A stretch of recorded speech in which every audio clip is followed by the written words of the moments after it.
Selamat siang Tribuners, jumpa lagi bersama saya Fiorina Jiretno dalam program Highlight Koran Tribun Timur edisi Jumat 21 Maret 2025. Dan tentunya kami senantiasa akan membagikan informasi yang sudah termuat dalam edisi cetak kita setiap harinya, dan beberapa headline juga rubrik akan kita bahas lebih lanjut pada tayangan di kanal YouTube juga Facebook Tribun Timur. Untuk itu langsung saja di halaman pertama atau juga halaman perdana kita, halaman utama kita ada beberapa headline juga yang akan menemani kita dalam beberapa menit ke depan. Di antaranya yang pertama adalah informasi mengenai DPR yang ikuti selera penguasa. Seperti yang kita ketahui bahwa ada beberapa informasi yang juga mengejutkan beberapa waktu kemarin, dan kemudian telah disahkannya Undang-Undang TNI. Kemudian prajurit TNI kini bisa duduki jabatan di 14 kementerian atau lembaga sipil. Kemudian ada juga informasi ditetapkannya masa pensiunan yang diperpanjang. Untuk itu lebih lengkap di tayangan layar kaca Anda saat ini dapat Anda saksikan mengenai poin-poin penting Undang-Undang TNI yang telah disahkan. Nah, Tribuners, sepertinya ada informasi mengenai tambahan kewenangan operasi militer selain perang, di mana berdasarkan pasal 7 RUU TNI yang mengatur operasi militer selain perang atau OMSP menambah 2 kewenangan TNI dari semula 14 item menjadi 16 item. 2 tambahan kewenangan TNI dalam OMSP itu diantaranya membantu dalam upaya menanggulangi ancaman cyber dan membantu dalam melindungi dan menyelamatkan warga negara serta kepentingan nasional di luar negeri. Ada juga jabatan di instansi selain TNI. Jika sebelumnya terdapat 10 pos jabatan sipil di kementerian atau lembaga yang dapat diduduki tentara aktif, kini jumlahnya bertambah menjadi 14 kementerian. Selain itu ada juga tambahan usia pensiun prajurit, di mana untuk Bintara dan Tamtama pensiun di usia 55 tahun, kemudian perwira pertama hingga menengah sampai kolonel pada usia 58 tahun. Disusul perwira tinggi bintang 1 60 tahun, perwira tinggi bintang 2 61 tahun, dan seterusnya ditambahkan 1 tahun selebihnya. Hingga perwira bintang 4 yakni jenderal, setara jenderal, itu masa pensiunannya di usia 63 tahun. Nah, perwira komcat, perwira yang sudah memasuki masa pensiun dapat direkrut menjadi perwira komponen cadangan atau komcat dalam rangka mobilisasi jika memenuhi syarat. Prajurit TNI aktif kini dapat menduduki jabatan di 14 kementerian atau lembaga pemerintahan. Tak hanya itu, prajurit TNI juga dapat menduduki jabatan sipil dengan catatan harus mengundurkan diri atau pensiun dari dinas keprajuritan. Jumlah kementerian atau lembaga pemerintahan yang bisa diduduki oleh prajurit TNI itu lebih banyak dibanding Undang-Undang TNI sebelumnya yang hanya mencantumkan 10 kementerian atau lembaga pemerintahan. Kemudian berdasarkan Undang-Undang TNI yang telah disahkan kemarin, prajurit TNI aktif yang menduduki jabatan sipil didasari pada permintaan pimpinan kementerian atau lembaga dengan tetap tunduk pada ketentuan peraturan administrasi yang berlaku di lingkungan kementerian dan lembaga tersebut. Nah, oleh Ketua Panitia Kerja RUU TNI, Utut Adianto menyampaikan, ada 3 poin penting yang telah dibahas DPR dan pemerintah mengubah sejumlah pasal menyangkut tugas dan kewenangan pokok TNI. Pertama, kata Utut, tentang kedudukan TNI, hal ini diatur pada pasal 7 soal OMSP, yakni operasi militer selain perang. Kemudian Utut juga menjelaskan kedua adalah pasal 47 terkait dengan penempatan prajurit TNI pada kementerian dan lembaga. Dia mengatakan prajurit aktif dapat menduduki jabatan di beberapa kementerian atau lembaga yang semula berjumlah 10 menjadi 14 berdasarkan permintaan pimpinan kementerian lembaga dan dengan tetap tunduk pada ketentuan peraturan administrasi yang berlaku di lingkungan kementerian dan lembaga tersebut. Ketiga, tentang batas usia pensiun pada pasal 53 yang dibagi dalam 3 klaster, yakni Tamtama dan Bintara, perwira menengah, dan perwira tinggi. Nah, rincinya tadi yang seperti saya sampaikan dan juga bisa Anda lihat di layar kaca Anda saat ini bagaimana rinciannya untuk penambahan usia pensiunan prajurit TNI. Kemudian disampaikan bahwa Kami menegaskan bahwa perubahan Undang-Undang Nomor 34 Tahun 2004 tentang Tentara Nasional Indonesia tetap berdasarkan pada nilai dan prinsip demokrasi, supremasi sipil, hak asasi manusia, serta memenuhi ketentuan hukum nasional dan hukum internasional yang telah disahkan. Ikuti selera penguasa sementara itu, Ketua Yayasan Lembaga Bantuan Hukum Indonesia, Muhammad Isnur menyebut DPR dan pemerintah tidak ada bedanya setelah mengesahkan revisi Undang-Undang TNI secepat kilat tanpa bisa menerima kritik. Menurutnya, fraksi partai-partai di DPR tersebut justru mengikuti selera penguasa. Kini kegelisahan rakyat tak lagi menjadi pedoman maupun acuan dalam membuat undang-undang. Begitupun prinsip dan semangat negara, hukum demokratis yang dijamin dalam Undang-Undang 1945 sekarang tak lagi menjadi dasar dan kerangka dalam menyusun undang-undang serta berargumentasi. YLBHI melihat bahwa RUU TNI hanya untuk menyalurkan kepentingan para elit militer dan politisi sipil yang dinilai tidak bisa dan tidak mau menaati aturan main yang demokratis. Karenanya YLBHI pun menyebut wajah Indonesia kini semakin gelap dan masuk dalam cengkraman otoritarian. Bahkan Indonesia dinilai kembali terperosok dalam militerisme dan penundukan sipil, sehingga dikhawatirkan akan berdampak serius terhadap kebebasan sipil dan penghormatan HAM ke depannya. Di samping itu, ada statement dan juga headline yang kami tampilkan, tidak ada dui fungsi TNI.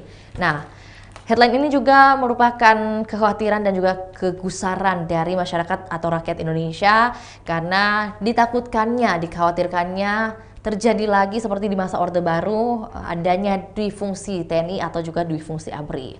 Tapi ada yang mengatakan bahwa tidak ada dui fungsi TNI dalam revisi Undang-Undang TNI ini. Gejolak yang terjadi di masyarakat karena masih banyak yang belum memahami secara komprehensif perubahan regulasi ini. Pandangan masyarakat, Undang-Undang TNI dikhawatirkan akan memberikan kewenangan luas kepada aparat TNI. Padahal sama sekali tidak. Yang dibahas itu sudah dibikin inventaris masalahnya, karena ini kan undang-undang sudah berproses kurang lebih 15 tahun sejak tahun 2010. Carryover dari 2 periode sebelum yang tidak jadi-jadi katanya. Kemudian ada 3 pasal yang berubah, tadi seperti yang disampaikan di bacaan pertama. Ada beberapa pasal yang kemudian berubah dari soal bagaimana operasi selain perang yang bisa menjadi tanggung jawab dari TNI, kemudian ada juga masa aktif TNI, dan terkait perpanjangan usia pensiunan. Nah, ini dipastikan tidak lari dari komitmen supremasi hukum dan supremasi sipil. Perubahan ini berkaitan dengan aspek-aspek pertahanan. Undang-undang ini disahkan untuk menentukan kepastian hukum agar TNI terjaga profesionalisme sebagai profesional pertahanan. Kewenangan ini sebenarnya sudah diatur dalam undang-undang yang lain, misalnya Undang-Undang Penanggulangan Bencana dan beberapa peraturan lainnya sudah minta TNI untuk terlibat. Kemudian Undang-Undang Penanggulangan Terorisme sudah minta untuk TNI terlibat di sini. Begitu juga dengan Undang-Undang Penjagaan Daerah Perbatasan. Itu sudah meminta TNI terlibat tentunya dengan keahlian-keahlian tertentu. Semua yang di luar 16 jabatan sipil tersebut wajib mundur jika masuk di kementerian atau lembaga. Paling tidak pensiun dini dulu sebelum bertugas di jabatan barunya, dikatakan oleh Syamsur Rijal MI selaku anggota Komisi 1 DPR RI dari fraksi PKB. Kemudian di halaman 1 juga masih senantiasa kami tampilkan karena masih suasana dan juga momen Ramadan. Di hari atau edisi ke-21 ini ada informasi rubrik merawat kemabruran puasa dengan tajuk dari takut ke takwa. Kemudian untuk rubrik Ramadan dengan cinta di edisi ke-21 ini, cinta dengan tanda kutip fitnah. Nah, kalau dengan merawat kemabruran puasa dari takut ke takwa, bahasa Arab terkadang sulit dicari padanan terjemahannya di dalam bahasa Indonesia. Banyak bahasa Arab Al-Quran yang terpaksa diterjemahkan dengan kata aslinya karena tidak dijumpai padanannya yang tepat di dalam kamus bahasa Indonesia. Salah satu di antaranya ialah kata takwa. Kata takwa berasal dari akar kata wakayaki, berarti memelihara seseorang dari bahaya atau kesakitan. Kemudian membentuk kata tawaka yang bisa diartikan dengan takut. Nah, kata takwa tidak bisa diartikan dengan takut karena mungkin Karena mungkin tingkat kebenarannya hanya 35%, terutama jika dihubungkan dengan Allah. Dalam firman Allah disebutkan, "Hai orang-orang yang beriman, bertakwalah kepada Allah sebenar-benar takwa kepadanya. Dan janganlah sekali-kali kamu mati melainkan dalam keadaan beragama Islam." Nah, takwa dalam bahasa Arab merupakan kombinasi antara rasa takut yang sangat kuat, rasa cinta yang sangat dalam, dan rasa segan yang amat tinggi. Kalau diartikan takwa dengan takut, maka unsur cinta dan segannya hilang. Padahal itu juga merupakan unsur penting dalam takwa. Diilustrasikan oleh Profesor Dr. Kiai Haji Nasaruddin Umar selaku Menteri Agama, bahwa ilustrasi seperti anak kecil terhadap ibu dan bapaknya. Seorang anak pasti sangat mencintai ibu dan bapaknya, tetapi pada sisi lain ia juga sangat takut dan segan terhadapnya. Sang anak pasti sangat takut pada orang tuanya karena segalanya masih tergantung pada keduanya. Namun, sang anak juga sangat mencintai kedua orang tuanya karena dialah yang menjadi tumpuan pada cinta kasihnya. Pada saat bersamaan juga ia sangat respect dan segan terhadapnya karena segala keperluannya masih disuplai oleh kedua orang tuanya. Nah, analogi seperti itu ya yang disampaikan oleh Menteri Agama Republik Indonesia Profesor Dr. Kiai Haji Nasaruddin Umar. Dan untuk lebih lengkapnya Tribuners bisa saksikan juga di website tribuntimur.com untuk rubrik merawat kemakmuran puasa dan juga Ramadan dengan cinta. Dan yang terakhir dari halaman utama kita, di mana Australia 5 poin versus 1 poin di Indonesia, di mana peluang ke Piala Dunia masih terbuka. Debut pelatih Timnas Indonesia Patrick Kluivert berakhir pahit setelah Timnas Indonesia dihajar 5-1 di pertandingan babak penyisihan grup C kualifikasi Piala Dunia 2026 zona Asia di Sydney Football Stadium pada Kamis kemarin. Timnas Indonesia sudah tertinggal 3-0 di babak pertama dan Indonesia mendapatkan penalti saat Rafael Struijk dilanggar oleh Lawless di kotak penalti Australia. Dan untuk bahasan atau juga audio visual dari bagaimana pertandingan Australia versus Indonesia dapat Anda saksikan dan juga nikmati di kanal YouTube juga Facebook Tribun Timur Tribuners. Lanjut dari halaman utama, kita berangkat lagi atau beralih ke halaman selanjutnya. Halaman selanjutnya adalah halaman 3, yakni rubrik Sulsel Tribuners. Rubrik Sulsel sendiri ada beberapa informasi seperti dari Kota Palopo, kemudian Kabupaten Goa atau Sungguh Minasa, ada juga Kabupaten Bone dan Kabupaten Nrekang. Yang pertama kita bahas mengenai polisi yang temukan koper Feni Ere di rumah terduga pelaku. Di mana polisi telah menggeledah rumah milik terduga pelaku pembunuhan Feni Ere di Jalan Nanakan, Kelurahan Amasangan, Kecamatan Wara, Palopo. Rumah milik terduga pelaku berinisial A sudah dipasangi garis polisi. Penggeledahan tersebut dihadiri keluarga besar Feni Ere, bahkan adik korban Vita turut masuk ke dalam rumah bersama tim penyidik. Isak tangis keluarga Feni Ere pecah dan penggeledahan berlangsung. Dalam penggeledahan tersebut tim menemukan sebuah koper yang diduga milik korban. Saat koper tersebut dibuka, tangis adik korban pecah karena menyadari isi koper tersebut milik Feni Ere. Polisi kemudian membawa koper tersebut ke Mapolres Palopo untuk dijadikan barang bukti. Polisi juga sudah mengamankan 2 mantan pacar Feni Ere, namun keduanya masih berstatus sebagai saksi. Dari informasi Kota Palopo, ada juga 2 IRT dikeroyok kepergok curi sembako. Ini terjadi di Kabupaten Goa, tepatnya di Kecamatan Palangga. 2 ibu rumah tangga kepergok mencuri sembako di salah satu toko grosir di Kecamatan Palangga, Kabupaten Goa. Akibatnya kedua IRT itu dihakimi oleh warga. Aparat kepolisian yang tiba di lokasi sempat kewalahan mengevaluasi pelaku dari kepungan warga. Ya, mengevaluasi korban. Maksud saya pelaku pencurian, namun menjadi korban dari amukan massa, gitu. Dari informasi, mereka datang ke toko grosir dengan menyewa becak, lalu kedua IRT yang merupakan warga Makassar itu berpura-pura membeli sembako. Sejumlah sembako hasil curian kemudian disimpan di becak bermotor yang menunggu di depan toko, namun mereka ketahuan oleh warga. Personel Polsek Palangga yang tiba di lokasi langsung mengevakuasi kedua pelaku dari kepungan warga. Ibda Syamsuar, Kanit Reskrim Polsek Palangga, mengatakan pihaknya langsung mengamankan para terduga pelaku dan dari hasil penyelidikan, Sejumlah sembako diamankan sebagai barang bukti. Dari informasi ini juga kemudian tukang becak motor tersebut tak mengetahui maksud dan tujuan penumpangnya yang hanya menunggu dan turut dihakimi oleh warga. Atas perbuatannya, kedua IRT kini telah mendekam di sel tahanan Mapolsek Palangga dan disangkakan pasal 363 KUHP tentang tindak pidana pencurian dengan pemberatan. Informasi lainnya, ada 1.801 anak di Kabupaten Bone yang mengalami stunting. Pemerintah Kabupaten Bone masih memiliki PR dalam pemberantasan stunting. Data terbaru 2024 menunjukkan angka stunting masih mencapai 26% berdasarkan hasil survei status gizi Indonesia.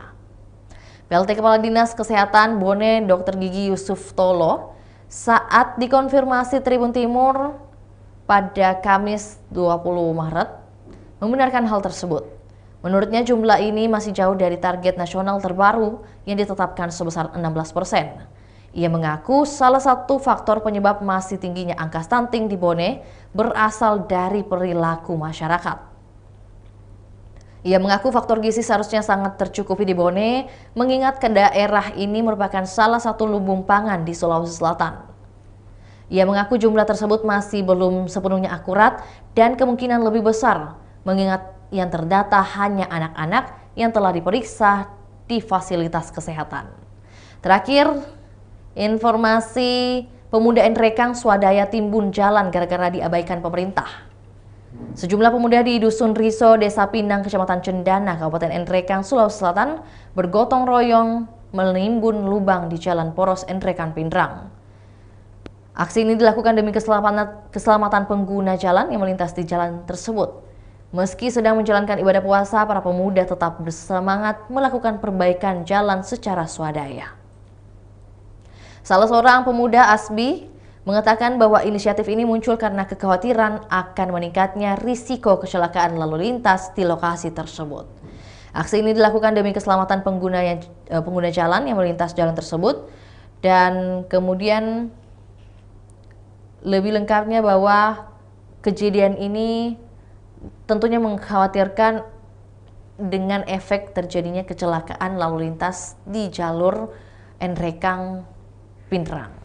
Terakhir, rubrik yang kita bahas ada di halaman 6 Tribuners.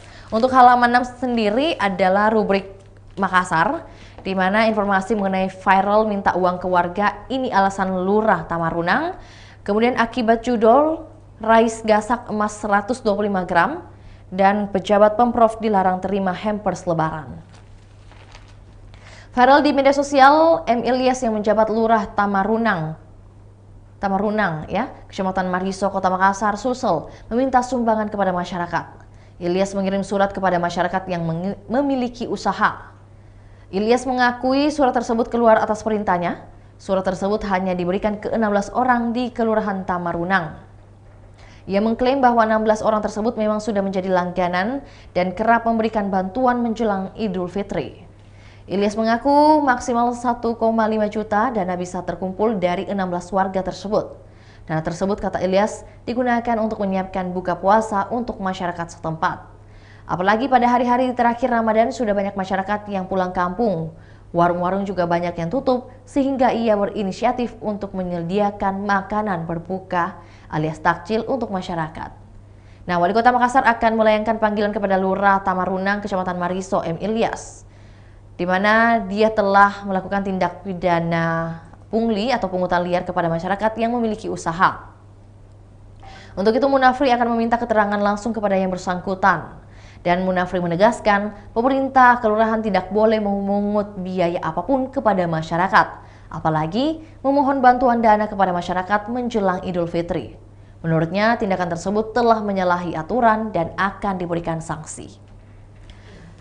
Dan ada juga informasi headline dengan judul, akibat judul, Rais gasak emas 125 gram. Masa aksi tolak revisi Undang-Undang TNI melakukan unjuk rasa di kantor DPRD Sulawesi Selatan, dan mereka melanjutkan aksinya setelah membubarkan diri dari bawah flyover yang jaraknya hanya 200 meter dari kantor DPRD Sulsel. Pantauan di lokasi, masa aksi tampak membakar ban dan menggedor pagar utama kantor perwakilan rakyat tersebut. Selang beberapa saat menggedor pagar, massa aksi akhirnya berhasil masuk dan berorasi. Beberapa massa lain bertahan di depan DPRD Sulsel sambil memblokade jalan samping flyover. Lebih lanjut lagi bahwa penempatan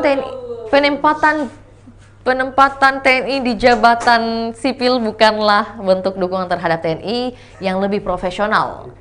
Kemudian diketahui DPR resmi mengesahkan revisi undang-undang pada Kamis kemarin dan keputusan ini diambil dalam rapat paripurna DPR ke-15 masa persidangan 2 tahun sidang 2024-2025. Dan terakhir ada pejabat Pemprov yang dilarang terima hampers lebaran Tribuners, di mana pemerintah Provinsi Sulsel meneruskan perintah Komisi Pemberantasan Korupsi Republik Indonesia kepada seluruh aparatur sipil negara.